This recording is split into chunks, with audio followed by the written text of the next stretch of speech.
problema que nós estamos passando dessa pandemia. É o temor dessa insegurança jurídica. Eu pergunto a você, o trabalhador acorda e sai lá, medida provisória, e ele fica sabendo, na hora que ele acordou, que ele vai tomar o café da manhã com a família, de que ele vai ficar 4 meses sem receber. Esse impacto que ele toma naquele momento com a família, porque aí é o impacto que ele não pode nem se esconder para ele imaginar o que ele vai falar para a família. Não, agora voltou. Todo mundo, então aquele impacto, né, voltando, aquele impacto do trabalhador de ouvir essa notícia com a família, né, de não nem digerir isso para poder passar para a família o que vai acontecer. Então aí você já teve um afronto total naquele momento, o pensamento do trabalhador. Eu estou perdido, né? Corro o risco de morrer, corro o risco de contaminar minha família e ainda vou ficar sem receber. Aí vem conta, vem tudo. Então o que acontece? Isso é um problema. Eu vou fazer um recorte aqui para a parte psicológica que eu gosto demais. Sim. Né? Vera, deixa eu só aproveitar a oportunidade então e vamos fazer o seguinte, acho que para facilitar. Você faz um recorte para a parte psicológica e eu só vou mostrar aqui de forma exemplificativa o que alterou e aí você me traz quais os impactos psicológicos que isso traz. Acho que fica melhor assim. Pode ser? Combinado, pode ser. Então, ótimo. É o seguinte, a primeira coisa que essa medida provisória trouxe, Vera, no artigo 2º, é a prevalência do acordo individual sobre qualquer coisa, sobre inclusive a própria CLT. Aí eu tenho 2 problemas aqui. De um lado, eu tenho o artigo 611-A, que permite que a negociação coletiva se sobreponha à lei, que o negociado se sobreponha ao legislado. E agora, no artigo 2º da MP 927, eu tenho o dispositivo dizendo que o contrato individual se sobrepõe, inclusive, à negociação coletiva. Então, eu já tenho uma contradição, eu já tenho um problema. Isso, nós precisamos, tecnicamente, avaliar isso. Feito isso, Vera, essa MP trouxe diversas possibilidades. Então, houve a possibilidade agora das empresas trazerem os trabalhadores para o home office. Ele colocou teletrabalho aqui, mas no meu sentir, de forma indevida, porque o teletrabalho é uma espécie do trabalho à distância. Então, poderia ser qualquer trabalho à distância aqui, não necessariamente o teletrabalho que é por meios telemáticos. Que as empresas elas podem colocar os trabalhadores do presencial para o teletrabalho no prazo de 48 horas e o trabalhador não pode se negar aí. Além disso, houve a possibilidade de antecipação de férias individuais e férias coletivas. E isso ele não recebe com prazo de 48 horas o valor, de 2 dias, aliás, e ele só vai receber as férias no 5º dia útil do mês subsequente e 1/3 constitucional a empresa pode pagar lá no fim da calamidade, que a calamidade tem como prazo dia 31 de dezembro de 2020. E esse 1/3 pode ser pago junto com o 13º, ou seja, dia 20 de dezembro. Já é um problema aí, já vejo um problema, porque eu não sei se a calamidade vai se estender até dezembro, né? Então, já deixo essa reflexão para você nos trazer a questão psicológica previdenciária. Depois tem as férias coletivas, onde eu pego todo mundo e coloco em férias coletivas sem necessidade de comunicação às autoridades competentes. Ministério da Economia não precisa comunicar e também não precisa comunicar ao sindicato. É tudo via contrato individual. Então, meu medo, Vera, é só haver exageros, né? Existir exageros por parte da empresa. Pois bem, além disso, pode-se ainda antecipar os feriados não religiosos para que a pessoa fique sem trabalhar e depois compense nos próximos feriados sem que seja religioso. Além disso, o banco de horas, essa implementação de banco de horas pode inclusive ter o banco de horas negativo, é aquele que eu fico de folga e depois pago para a empresa, fico devendo para a empresa. E detalhe, eles têm um prazo de 18 meses, os trabalhadores, para poder pagar isso para a empresa a partir do dia 31 de dezembro de 2020, depois do período de calamidade. E nós sabemos que isso pode ser feito com um contrato individual. existe a possibilidade de banco de horas por 1 ano, que é por negociação coletiva, aí é acordo coletivo ou convenção coletiva, pelo prazo de 6 meses, via contrato individual, e agora esse aqui de forma emergencial, que também é por prazo, por contrato individual, desculpe. Além disso, estão suspensas aqui as exigências administrativas, exames médicos ocupacionais, não precisa fazer, defesas administrativas, nada precisa fazer, né? Somente os exames médicos demissionais. Agora, nem o admissional precisa, né? Esse é um problema. O direcionamento do trabalhador para a qualificação. Esse foi um dos artigos que eu achei que violou assim, a dignidade humana de uma forma abrupta. Contudo, no mesmo dia ele voltou atrás, ele criou a medida provisória 928, revogando essa possibilidade do trabalhador se submeter a exame a curso de qualificação sem receber salário, por até 4 meses. Ele ia ter problemas psicológicos terríveis, chegando até o suicídio, né, Vera? Na prática, a gente vê essas questões. Além disso, Vera, a possibilidade do diferimento aqui do recolhimento do fundo de garantia, os meses de março, abril e maio não precisa recolher, só recolhe a partir de julho, e mesmo assim pode parcelar em até 6 vezes, sem nenhum juro, sem nenhuma correção. Pela leitura aqui da MP, o governo não trouxe a parte dele. Então, o trabalhador está sendo penalizado, por mais que seja calamidade. A empresa também precisa respirar, porque a gente sabe que a empresa ela precisa ter giro na economia. Se a economia não girar, não tem como pagar o trabalhador. Mas parece-me que a bomba foi jogada tanto para o trabalhador quanto para o empresário, e o governo se esquivou. Óbvio que eu não quero adentrar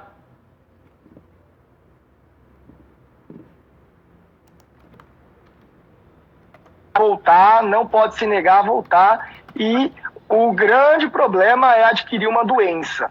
Eis a questão, é doença ocupacional, se pegar? Não é?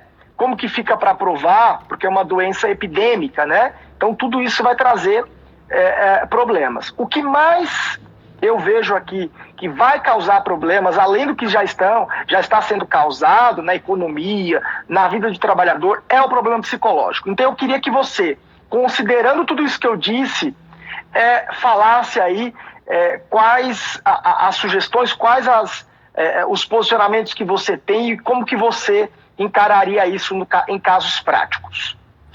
Bom, primeiro eu também não quero adentrar em política, né? Mas isso é um pacotinho de maldades, né? Exatamente. Tudo que você relatou, até para nós, operadores do direito, que estamos acostumados com a legislação, dá um nó, né? Dá um nó. Porque aí você fala, uma hora você pode fazer isso, né? É permitido. Aí depois você tira isso, já não pode mais. E as entrelinhas de tudo isso é muito complicado. E o trabalhador vai ficar naquela situação de desespero, Lucas. Na hora de sentar para fazer qualquer tipo de acordo, vai ser mais ou menos assim: o que você tem para me oferecer que eu estou precisando e eu vou pegar? Qualquer coisa, né? Exatamente. Essa situação que eu acho que fere a dignidade do trabalhador. Quando você coloca esse trabalhador, que ele já é uma pessoa que está numa situação desfavorável, né? E você joga para ele resolver uma situação e dizer para ele, olha, agora é assim. Ele vai aceitar, né? No momento, o trabalhador não vai aceitar. Um absurdo. Os trabalhadores, eles se organizam para férias, se organizam para 13º, entendeu? Existe um cronograma desse trabalhador durante o ano, com a logística dele, da família dele e do trabalho dele. De repente muda tudo. Você agora vai trabalhar em casa. Será que ele tem suporte para trabalhar em casa? Né? Será que ele pode fazer isso? Será que ele tem todos os apetrechos para isso? Né? Ele está acostumado com isso? A empresa não viu que nesse sentido, quando você manda essa pessoa trabalhar em casa, você modifica, ela tem que ter um tempo para digerir essa situação de uma nova situação que ela está vivendo. É evidente que nós vamos ter que nos adaptar, isso é fato agora. Sim. Eu senti fragilidade, o governo não deu sua quarta parte, realmente não deu, segue a linha da mudança trabalhista, segue a linha da mudança previdenciária. Não sou contra, não fui contra, e acredito que você também não, mas é aquela situação da ponderação, né? Nós temos Precisa ponderar, né? Nós temos os direitos humanos dos trabalhadores, e nós temos os direitos humanos também da empresa. E como é que a gente sabe quem é que tem que fazer? É a mediação, é a ponderação, é o bom senso, é reconhecer cada um na sua contraparte. É a mesma coisa quando você senta para um acordo. Se você senta para um acordo, presume-se que o acordo tem que ser bom para ambas as partes. Se esse acordo está bom apenas para uma parte, aí já tem uma fragilidade, aí já tem uma intromissão. Um vício, né? Na dignidade dessa pessoa. E agora eu vou levando isso para a parte. Nós já sabemos, a OMS já soltou, isso aí a gente já do ano passado já sabe disso, que esse ano será o ano que nós teremos mais afastamentos por problemas psíquicos, né? Nas empresas, enfim, em todas as áreas. Você já imaginou como vai voltar esse trabalhador para o mercado de trabalho? Você já imaginou o mundo financeiro que tem que atingir meta? Agora, como que vai acontecer, né, velho? Exatamente, de um modo geral, tudo que vai acontecer. Então, isso vai dar um impacto muito grande, né? E aí vai se buscar, aliás, esse nexo causal aí, nesse artigo 29, foi de uma maldadezinha meia, né? Porque como que vai provar? Aproveitando, Vera, que você tá falando isso, é uma prova meio que negativa. Como que vai ter nexo causal? Porque o artigo fala assim, ó, regra geral, não é doença ocupacional, salvo se tiver relação com o trabalho. Se é uma doença epidêmica, como que vai ficar isso, Vera? Como que você enxerga isso? Então, e aí é que acontece. Quem vai ter o ônus da prova é do segurado, né? Daqui que vai requerer, ele vai ter que levar esse nexo de causalidade. Aí suspendeu toda a parte de exame da empresa, né? Nós temos essa situação. Né? Não foi suspenso? Está tudo suspenso, então, temporariamente. Se a gente pedir aí um histórico, vai ter esse corte nesse pedaço de tempo, nós não vamos ter isso. Então, exatamente. O artigo que foi revogado, você imagine, quando eu li, né, eu falei, meu Deus, até no INSS vai fazer você vai trazer você para o mercado de trabalho de novo. Então pela lista, verdade, né? Então você tem que ter uma remuneração para isso. Cara. Né? Então, ainda bem que pelo menos isso já... Ai, caramba. Menos isso para o trabalhador. Mas eu acredito, Lucas, é o seguinte, que nós vamos ter um problema muito sério. Nas doenças psíquicas, nós temos uma palavrinha que se chama gatilho, né? E eu acredito que essa pandemia e essa situação, essa insegurança jurídica vai desativar e vai atirar o gatilho de vários trabalhadores. Eu não tenho absolutamente dúvida disso. Porque muitos já poderiam estar num processo difícil. Você já pensou? Vamos pensar aqui agora, puxando sardinha aqui para a minha área previdenciária. Esses trabalhadores que têm agora... Vera, deixa eu só aproveitar e te interromper aqui, só um minutinho para mandar um grande abraço para o Dr. Farley. Ele é juiz de trabalho e presidente da Matra, daqui de São Paulo. Grande abraço, Farley. Obrigado aí por nos acompanhar. Desculpa, Vera, pode continuar. Na área previdenciária, esses trabalhadores que estão em vias de aposentar, que mudou toda a legislação, que já estavam com esse estresse guardado e agora vem essa situação. Todos nós estamos sofrendo, cada um na sua cota parte, mas nós temos que fazer um olhar diferenciado para o trabalhador e para a situação que ele vai ter daqui para frente. Por isso que eu quero alertar o seguinte, nós que vamos estar atendendo, quando nós voltarmos a atender os clientes, nós vamos ter uma série de clientes, eu acredito, que vão estar totalmente preocupados com a situação deles. Nós passamos justamente isso. Se documentar, né, se documentar bem da situação e não se precipitar em em aceitar as imposições das empresas. Eu também quero aproveitar aqui para dizer que quem cuida da parte trabalhista do meu escritório é meu amigo querido. Que a minha área, É um prazer. A minha área é Previdência e a pasta de trabalho está inteirinha sob a sua responsabilidade. Muito obrigado. Você toca com bastante presteza. Mas essa é muito preocupante, Lucas. Nós vamos ter realmente esse conflito no nexo de causalidade com relação à pandemia, porque é o que você falou, é uma pandemia, né? Porque você já imaginou aquela situação da empresa falar também, não, mas quem trouxe o vírus foi o trabalhador. Pode haver isso? Pode haver essa situação? Culpa exclusiva dele. Exatamente, você que trouxe para a empresa e você que espalhou na empresa. Então, isso realmente vai ficar uma situação que vai ficar um pouquinho difícil realmente de você apurar, né? Vai ficar difícil de apurar essa situação por conta disso, porque...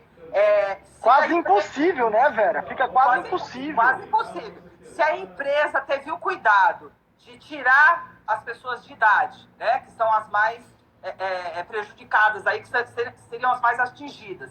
Mas tem toda uma outra situação das outras pessoas. Será que a empresa está se preocupando? Aí, agora eu vou fazer a parte do trabalhador, né? E se eu não tenho IPI? E se eu cheguei para trabalhar e eu não tinha lá a minha higienização, medir a minha temperatura? Isso que o trabalhador vai ter que observar, né? Qual é esse IPI? Inclusive, Vera, aproveitando que você está falando isso, a Aline acabou de escrever o seguinte: o empregador vai ter que ter as provas de que tomou as devidas cautelas, treinamento, disponibilização de EPI, é exatamente isso que você está falando. Então, porque o que adianta? Quando a empresa falar, não, ele trouxe o vírus, bom, ele chegou na empresa, ele está adentrar na empresa, tem que ter todo um ritual. Qual é esse ritual? Que eu entendo. O ritual é ver a temperatura, máscara, álcool, lavar as mãos, enfim, ele vai ter que ter um tempo para higienização, né? Porque se ele saiu da casa dele, ele fez um trajeto e ele adentrou na empresa. Então, ele tem que ter esse protocolo de higienização e esse protocolo tem que ser cumprido pela empresa. Porque quando a empresa trouxer, né, levantar a seguinte situação, não, mas como é que eu vou saber? Ele trouxe para cá, eu não sei se ele fez quarentena, eu não sei se ele saiu daqui e foi para casa dele, entendeu? Mas aí eu vejo que para o trabalhador é mais fácil. Por quê? Porque ele está entrando na empresa, né, naquele momento, e todo esse IPI, toda essa higienização e esse cuidado tem que ser feito. Então, vai ter que fazer com ele, vai ter que fazer com todos. Né? A empresa já fica difícil provar que ele trouxe o vírus, fica mais difícil. Eu acho que essa aí vai ser uma situação mais favorável para o trabalhador. Eu concordo. No sentido da prova, né, do nexo causal. Agora, o trabalhador vai ficar difícil essa situação. Né? Então, vamos acreditar que as empresas façam isso. Mas, como nós já conhecemos, né, Lucas? A gente sabe como funciona. Na prática, né? Na prática, os IPIs, é notório que vai ser muito difícil a empresa que vai cumprir rigorosamente com as normas de higienização, enfim, de tudo. Né? Vai ser muito difícil. Mas o trabalhador está num momento difícil, mas eu acredito que, de um modo geral, vai ser bom para todo mundo. O trabalhador também, dele se ver em uma outra situação, de ser obrigado a pensar também aí num plano B, né? De descobrir coisas que ele não fazia, que ele pode fazer, e manter a calma, que é o mais difícil, Lucas. Nesse momento, né, Vera? A psique humana é muito perigosa, né? Então, você imagine que nós temos trabalhadores, né, que ganham um pouquinho mais do que o salário mínimo, que todo mundo está dentro de casa, numa casa pequena, né, com um monte de filho e vizinho, às vezes vai, porque eles não têm essa preocupação, né? E, de repente, eles estarem com medo, né? Por quê? Com o retorno ao trabalho, nós temos uma outra situação. A seguinte situação: as empresas fazerem uma demissão em massa. Certo? Pode acontecer. Pode acontecer. Exato. Nós estamos em calamidade pública até quando? Nós estamos até dezembro. Né?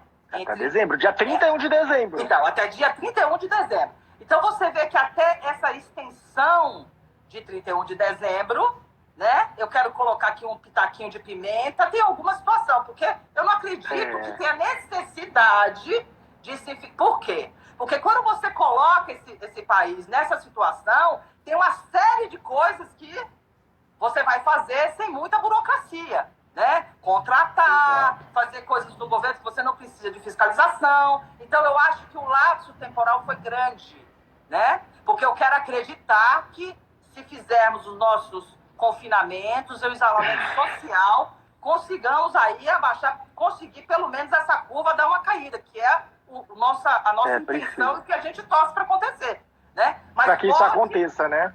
Essa situação de calamidade até 31 de dezembro me cheira alguma coisinha na situação de demissão quando esses trabalhadores retornarem ao trabalho. Voltarem. Voltarem ao trabalho e os que estão em casa também voltar, porque aí qual vai ser a negociação, meu amigo, que nós já estamos acostumados? A situação do país está difícil, eu preciso reduzir salários ou eu preciso demitir. Aí, qual que vai ser? Não é muito a minha praia isso, mas eu estou falando aqui, você me corrija se eu estou errada. Mas na hora que você sentar numa mesa de negociação, o que o empregador vai dizer? Olha, ou eu abaixo o salário, né? Ou eu vou demitir. Então, se você tem demissão, você não gira a economia. Entendeu? Porque as pessoas não vão trabalhar, vão ficar desempregadas. Nós já temos um contingente grande. Não vão consumir, né? Exatamente. Então tem todo um reflexo disso. E aí é que eu vejo que vai chegar a hora que o trabalhador sempre vai ter que dar uma cota maior, né, do que ele tem direito. Aliás, eu digo que o trabalhador, nós continuamos como sempre fomos, né? Nós trabalhamos para a corte. É mais ou menos isso. Para a corte. Então, eu não sei concordo. se essas ponderações que eu fiz, você concorda, porque na área eu concordo perfeitamente. Acredito que seja isso. E na área previdenciária, nós vamos ter um grande número de ações, né? De afastamentos. Ações não, de afastamentos administrativos por conta dessa situação. Outra coisa que eu queria falar aqui também com relação a o nexo de causalidade sendo uma doença ocupacional, nós temos um reflexo aí no valor monetário, né, no valor do benefício que muda, e que tem um reflexo para a pensão por morte. Então, é imperioso. É verdade. É imperioso que este trabalhador, a partir de agora, né, tenha bastante cuidado e prova de como ele está sendo recebido nas empresas. Porque não é justo que um trabalhador se contamine dentro de uma empresa, né, e que ele não consiga esse benefício por doença ocupacional, que vai dar uma diferença grande. Não é justo. Né? Muito então, grande. Repercute diferente, né? Repercute porque, inclusive, um benefício, uma dor muito grande que eu tenho com a mudança da Previdência com relação à pensão por morte, né? Porque você diminuiu a cadeia de todos os benefícios e você vai ter um benefício reduzido, e este benefício reduzido, ele tem reflexo. Quer dizer, ele caminha do segurado, aposentado, e ele leva, né? Ele macula a pensão por morte desta mulher, porque ela vai receber um valor menor, né? Então, olha... Ou do homem, né? Ou do homem. Então, mas como toda a estatística diz que o homem, a mulher vive... Puxando mesmo a sardinha para a mulher. Então, a minha preocupação é esta viúva, né? Esta viúva, como ela vai ser resguardada, cuidada, né? Que ela já não vai ter o marido, ela tem o problema da pensão, diminui. Então, é muito perigoso isso, e nós temos que tomar cuidado e temos que fazer tudo com muito carinho, com muito amor, visando o bem-estar do trabalhador. Porque não é fácil o que ele está passando. Isso é ótimo. E o impacto grande, muito grande, Lucas, será problemas psicológicos. A longo prazo.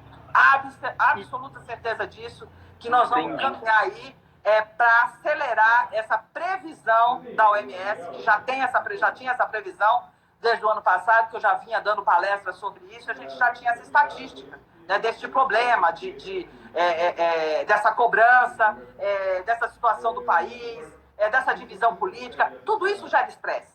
Né? Você fala, exato. Eu não vou me meter, eu não vou falar, eu não vou discutir, mas você ouve. Então, de uma maneira ou outra, aquilo entra em você sem você querer, né? Exato. Inclusive, Vera, anteontem, isso, aliás, na madrugada de sábado para domingo, a esposa de um amigo meu, uma esposa que não nova, ela tinha, salvo engano, 50 anos, tinha 45 anos, e ela infartou simplesmente por conta das notícias de que dessa calamidade toda, ela não conseguiu filtrar isso e infartou, foi para o hospital, já chegou morta. Então veja, pessoas novas já não conseguindo direcionar os pensamentos e impactou diretamente então, e nós vamos ter na morte. E nós vamos ter outra situação, Lucas. Nós temos algumas doenças, né, que elas vão se mexendo dentro da gente com essa coisa de angústia, de tudo. Por exemplo, diabetes. Vou citar aqui diabetes. A pessoa tem e a pessoa pode evoluir esse nervoso, essa situação, e ela pode evoluir para uma sobe, né? Exatamente. Ela pode evoluir para uma retinopatia diabética, por exemplo, e aí ter esse problema e sair para se aposentar por invalidez. Essa pessoa já vai sair para se aposentar por invalidez com 60% do salário. Então, assim, é de uma crueldade tão grande essa situação que nós temos hoje do valor do benefício. E ainda, né, logo depois da Previdência, da mudança da Previdência, nós recebemos de bandeja essa situação da pandemia, né, que pegou todos nós de surpresa, e nós acordamos com um mundo diferente, tendo que nos adaptar a coisas que nós não tínhamos o costume, né? Eu acho que deu uma pequena travada no seu vídeo, Vera.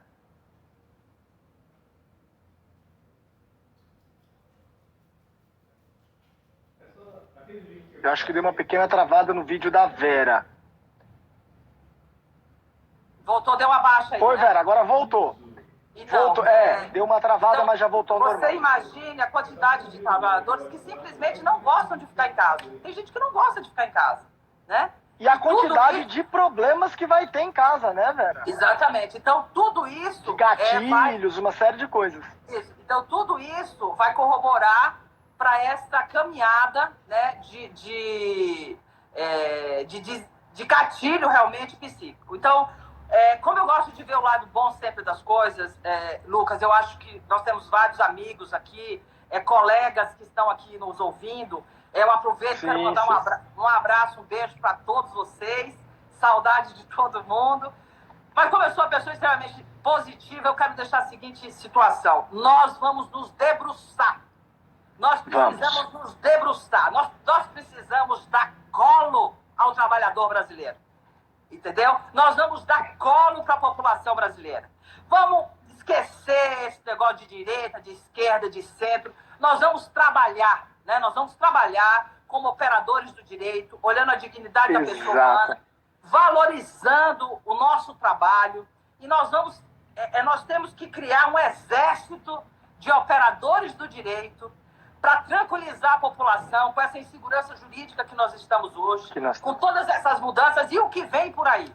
Então, eu acho que o nosso papel, enquanto operadores do direito, nós escolhemos os direitos sociais. Então, eu já acho que a gente é meio especial por isso, tanto a área trabalhista quanto a área previdenciária. Eu acho que porque a gente vive as mazelas, né? A gente sabe que é um trabalhador chegar no escritório e desmaiar de fome.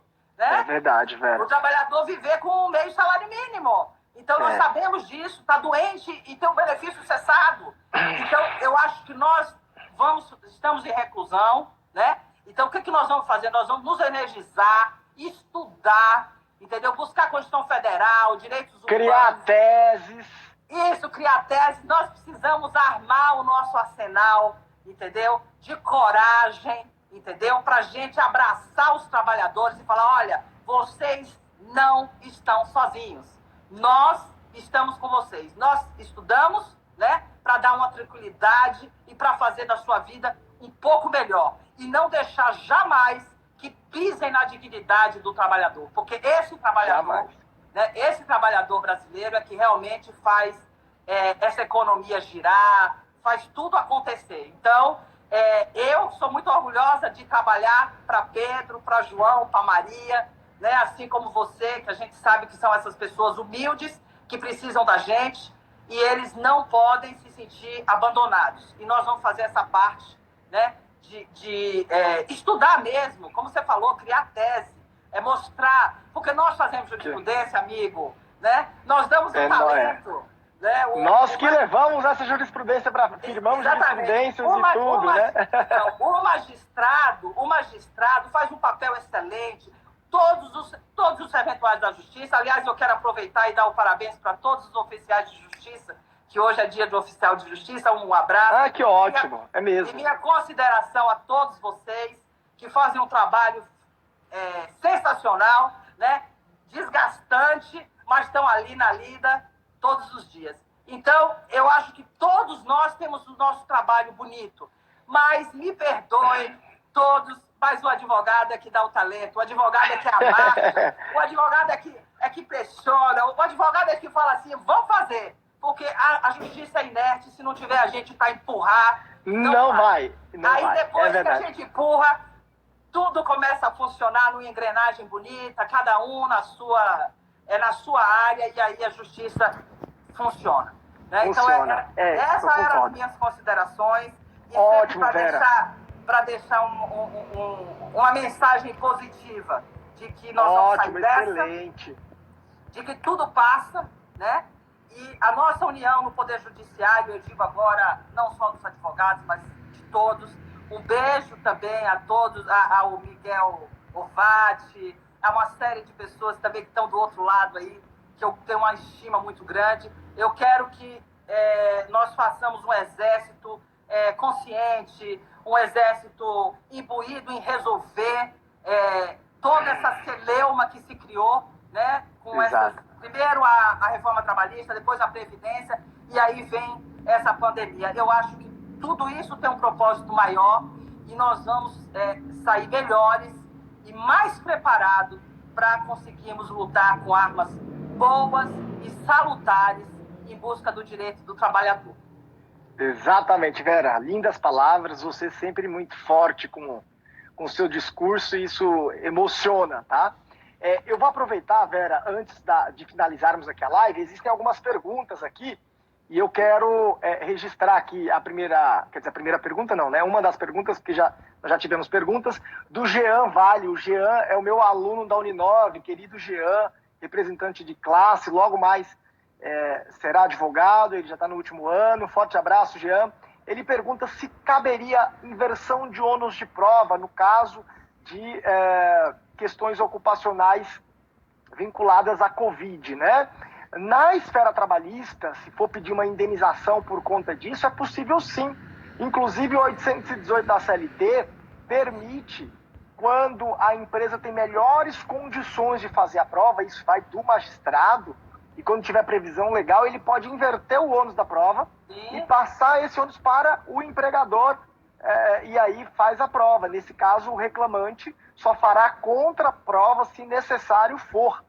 Então, é possível sim, Jean, é possível sim, é um caminho que deve ser perseguido e tem que ser feito esse pedido ou na petição inicial ou antes da abertura da instrução processual. É importante se ater a isso. Na previdenciária também é possível, né, Vera? Fazer a inversão. Sim, claro que sim. Outro registro é do Elvis, o Elvis Clariston. Ele é da nossa terra, Vera. Ele é baiano, ele morava em Santana. Conterrâneo. A Vera também é baiana, viu, Elvis? Graças e ele mora em Barreiros, graças a Deus. Ele fala que é difícil para todo mundo, né, para ambas as partes. Ele diz que o empregador tem contas a pagar, tem compromissos a cumprir, o empregado também tem. Realmente é uma situação de ponderação, né, Vera? A gente precisa entender ambos os lados e tentar chegar num denominador comum. Exatamente, é o que eu falei, né? São dois direitos, né? Nós temos aí dois extremos e o que se resolve? Tem que se resolver o bom senso e pesar na balança, né? Qual é a condição que tem esse trabalhador que ele não tem uma poupança, a maioria não tem poupança. Não tem, a maioria, exato. O salário não dá até o dia 30, né? Então, quer dizer, ele está totalmente desprovido de qualquer lugar que ele possa ter, ali não tem crédito, a grande maioria está com problema no nome, e a gente já vê a empresa que tem um nome, que deve ter investimento. Então, isso eu acho que o empregador também tem que se levar em conta. Tem bastante, isso é né? importante. E tem dignidade também, a dignidade da pessoa humana. Quando nós falamos de dignidade da pessoa humana, às vezes a gente se refere muito ao reclamante, ao empregado, mas existe, aliás, a dignidade existe também para a empresa, para o empregador. Sim, claro que existe, né? claro que existe. Então, é isso que eu falei, por isso que o que tem que valer é o bom senso. É o bom senso, né? Exatamente. Você chegar e sentar, expor, por exemplo, a Concordo. empresa dá uma parte, e o trabalhador também, entendeu?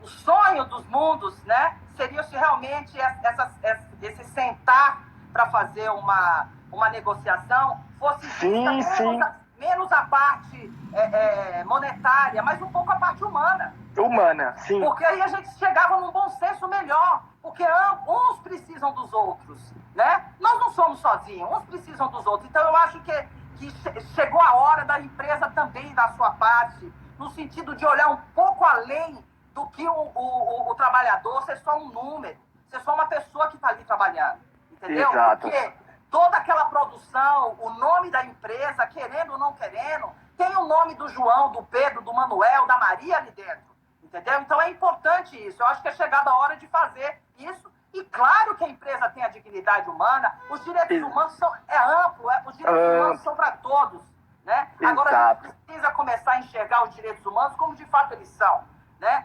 De ambas as partes, de sentar, de ter esse olhar diferenciado, né? De se dar valor, ainda que seja da empresa e do trabalhador também. Todos nós temos valores, né? Todos nós temos. Exatamente, Vera, concordo plenamente. A situação é apenas você fazer uma situação de realmente o bom senso. Eu acho que isso é o que mais... É bom senso.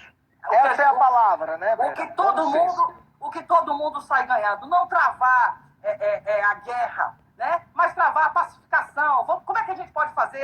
Será que vocês podem fazer uma hora extra aqui? Não sei, eu não vou mandar embora. Ou então eu vou fazer... Gente, é sentar e conversar. Conversar. Mas não sentar com esse trabalhador...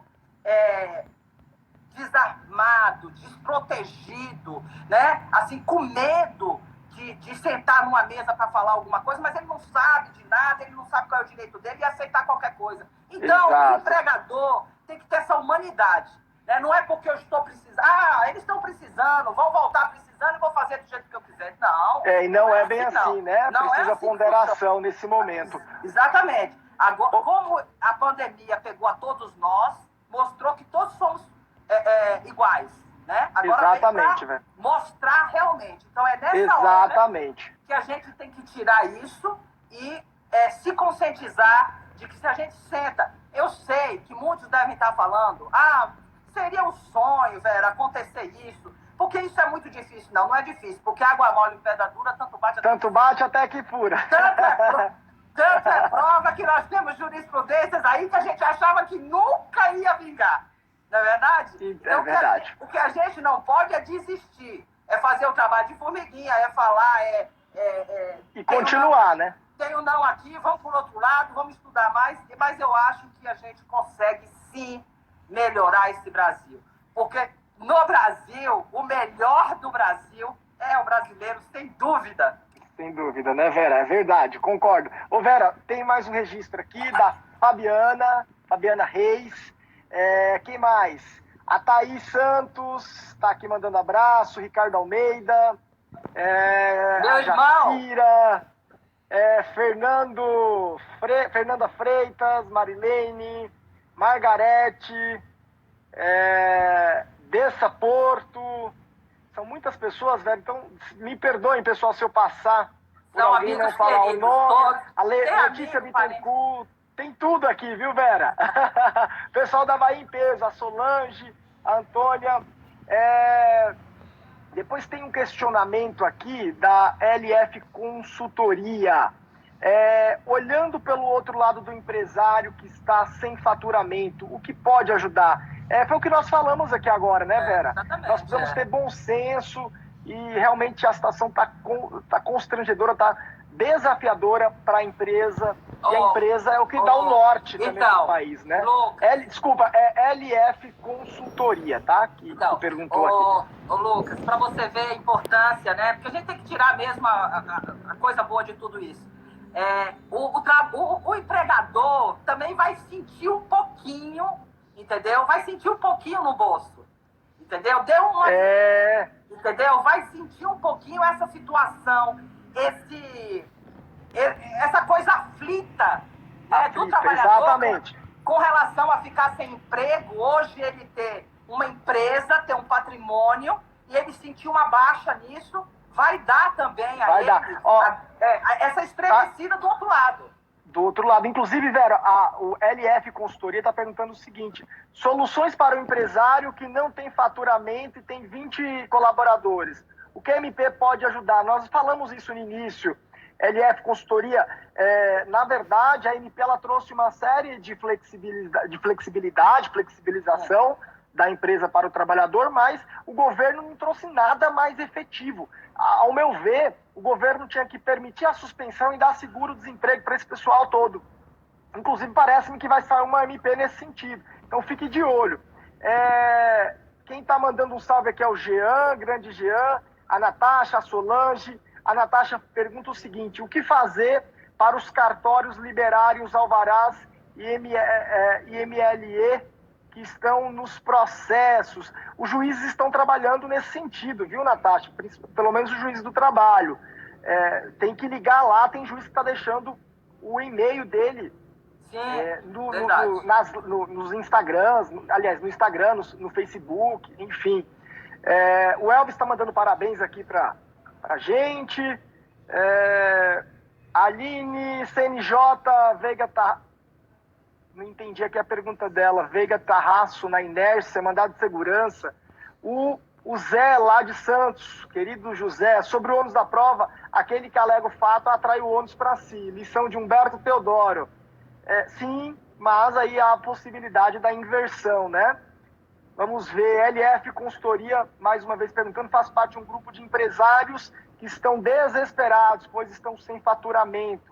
Já deram férias, mas já está terminando as férias e a crise não acabou. LF, realmente é algo complexo, e só lembrando que a MP ela traz um rol exemplificativo. Existem outras situações, tá? Existem outras situações que nós podemos buscar para facilitar mais para a empresa. E eu acredito... Pode falar, Vera. Eu estou vendo as perguntas. Eu acredito também, Lucas, que ainda venha algumas ideias, alguma coisa ainda vai modificar nessa MP. Eu acho que vem mais coisa por aí, porque primeiro foi a primeira MP para dar um calma... Acabei de ver aqui, Vera, desculpa te interromper, que vai sair MP amanhã. A Letícia colocou que vai sair MP amanhã. Tá, tem mais uma pergunta, porque nós estamos quase no fim da live e o Instagram derruba. A pergunta é a seguinte: se a CCT diz que sobre o pagamento de férias concedidas, pode o empregador, mediante acordo individual, pagar 1/3 junto com o 13º salário? Eu entendo que sim. O prestígio agora é o acordo individual, viu, Leda? Deixa eu ver se tem mais perguntas. Caso já tenha sido processado por doença ocupacional, caso seja a reclamada, né, processado por doença ocupacional, posso chamar o Estado ao polo passivo, caso consiga provar que tomei todas as devidas cautelas? Aí seria o fato do príncipe, né? Se houver uma determinação do Estado e você teve prejuízo por conta disso, aí parece-me que é fato do príncipe, mas no geral não é. O trabalhador pegou corona, e aí? Pegou coronavírus, nós já falamos sobre isso, né? Porque realmente fica uma prova bem difícil. Rodrigo Maia sinalizou que até amanhã sai MP. Grande abraço aí para a Riva Vaz, a Aline mais uma vez sempre participativa. Então as perguntas são essas, Vera. Nós já estamos no final, só resta-nos 1 minuto para o Instagram derrubar. Então eu queria que você desse as suas considerações finais para finalizarmos essa live aí com chave de ouro. Peço desculpas porque muitos são os questionamentos, mas infelizmente o tempo é curto. Por gentileza, Vera, para suas considerações. Então, as minhas considerações são essas. Eu quero convocar todos os nossos colegas, né, para que esse período que nós estamos em casa, todos estamos trabalhando, evidente, mas sempre vai sobrar um tempinho para realmente estudar e fazer esse exército para acolher o trabalhador brasileiro, né? E os empresários aqui também, porque é o que falou aí essa assessoria, também estão desesperados, e é aquilo que eu falei. Desta vez está batendo também do lado do empregador. E é chegada a hora de sentar, né, se compor e escolher o melhor caminho para todos, porque senão vai dar justiça. Exatamente. Um abraço. Vera, e para eu finalizar, eu quero só dizer uma coisa, aproveitando o que você disse. E nós só vamos resolver essa situação com uma palavra, com solidariedade. É preciso ter solidariedade. Empregado, empresa, e nós vamos vencer isso juntos. Vera, muito obrigado. Foi um prazer. Um grande abraço a todos os nossos queridos aqui. Fiquem com Deus. Vamos sim, com certeza. Grande beijo a todos, muito sucesso e cuidem-se. Tchau, tchau. Abraço!